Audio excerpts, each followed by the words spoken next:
Marisui. Marisui.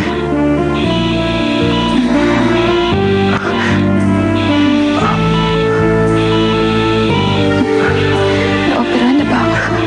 Nakakapagsalita ka. Naririnig mo ba ako? Oo. Kilala mo kung sino ako? Oo. Omar. Marisui. Marisui. Parang may nakaharang sa mata ko. Pabayaan mo lang. Natural lang yan. Na-opera ka na't maayos ng lahat. Matulog ka lang. Matulog ka na, Marisui. Tulog na.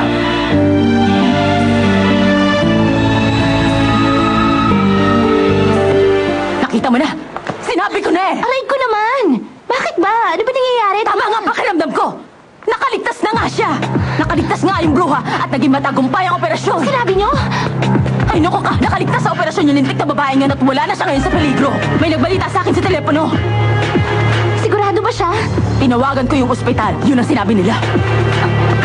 Ano yung mismong sinabi nila sa'yo? Inoperahan siya noong madaling araw. Nagawa daw nilang itigil ang hemorrhage niya at ngayon unti-unti na siyang nagpapagaling.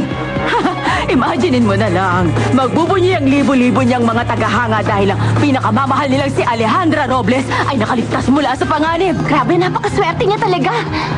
Paano na ngayon? Magpapadala tayo ng bulaklak? Ano ba pinagsasasabi mo dyan? Nababaliw ka na ba? Binalaan na kita. Binalaan kita na posibleng ganito ang mangyayari. Ay! Sige na, huminahon ka lang. Bukas makakatanggap tayo ng magandang balita. Aba, maganda nga yung balita. Napakaganda. Sandali lang, huminahon ka lang. Masyado kang hysterical. Bakit? Wala bang dahilan kung bakit ganito ako? Nakaligtas si Marichoy. Hindi mo ba talaga naiintindihan yon? Nanganganib tayo ngayon. At alam mo kung anong pwedeng mangyari. Pwede tayong dumiretso sa kulungan, Iya. Sa kulungan!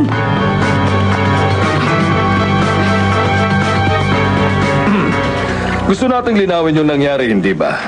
Pero sa nakikita ko, hindi talaga aksidente yung nangyari. Hindi. Teka. Pwede mong itanong sa akin lahat ng gusto mo at sasagutin ko. Handa ako makipag-cooperate sa inyo. Sabihin niyo lang kung paano. That's my boy. Kung ganun, sige. Gusto kong sabihin mo sa akin kung anong masasabi mo tungkol dito.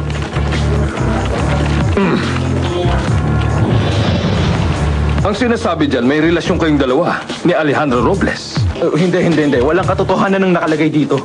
Magkaibigan lang kaming dalawa ni Marichoy. Hinahangaan ko lang siya bilang isang tao at isang artista. Professional lang talaga ang relasyon namin. Wala na bukod doon. Professional lang po talaga. Isa pa, meron akong asawa at masayang-masaya ako sa asawa ko. Maniwala ho kayo sa akin, sir. Working relationship lang ang meron kami ni Marichoy. Malapit lang kami bilang magkaibigan. Yun lang, maniwala kayo.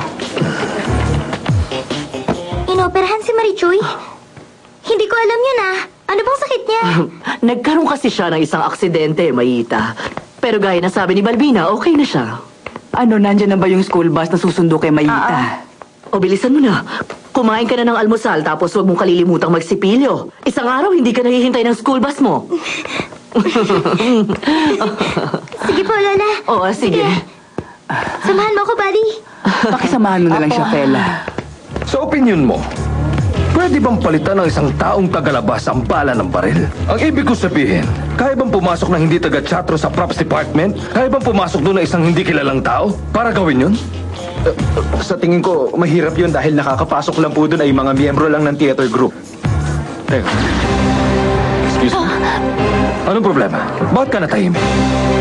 May mga pagkakataon pala na may ibang taong nakakapasok doon. Teka. Ibig mong sabihin nagpapapasok kayo sa iba? Anong dahilan? Kasi nung minsan may nakapasok na babae doon. Wala siyang kinalaman sa teatro. Kailan nangyari yun? Kilala mo siya? Pwede mo bang sabihin ang pangalan niya?